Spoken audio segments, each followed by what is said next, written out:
Крепость – одна из важнейших исторических и культурных объектов Ингушетии и одна из самых главных достопримечательностей на ее равнинной территории. С ней связаны значимые события и процессы в истории ингушского народа и в целом Кавказского региона.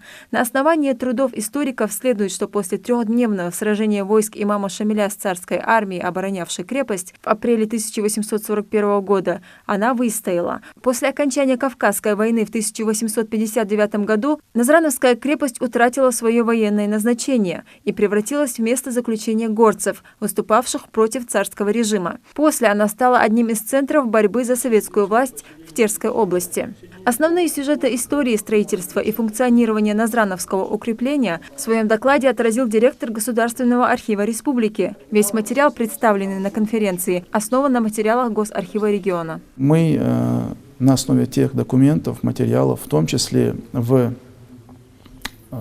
докладе приводится много картографических источников, которые имеются у нас в Государственном архиве. В основном и документы, конечно, и все эти картографические материалы нами откопированы из центральных, федеральных архивов, также региональных архивов. В данном случае в докладе использованы документы и материалы, которые нами копировались из Российского государственного военно-исторического архива и Российской государственной библиотеки.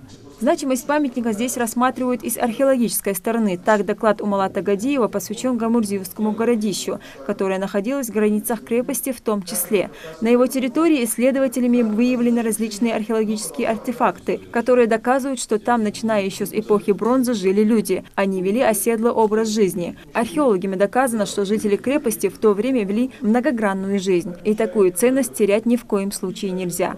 То, что сегодня мы поднимали вопросы, связанные в том числе с их охраной археологического наследия на этой территории, это актуально, потому что наши памятники археологии, они проливают свет не только на историю нашего народа, но и имеют важное значение в системе древности Северного Кавказа, Юга России и занимают достойное место в системе древности всей нашей страны. На Северном Кавказе сохранились только две крепости начала XIX века – Кисловодская и Назрановская.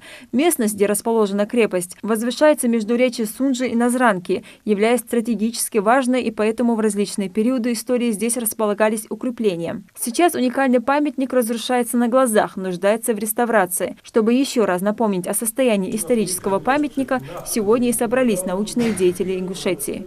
Этот памятник нуждается в работах по сохранению, неотложных протиаварийных работах. И мероприятия есть, когда мы показываем значимость этого объекта, мы привлекаем внимание общественности и федеральных органов государственной власти, и наших бизнесменов. В 2001 году Назрановская крепость признана культурно-историческим памятником республиканского значения и является одним из самых ярких достопримечательностей региона. Чтобы сохранить уникальное наследие, надо уже сейчас принять меры.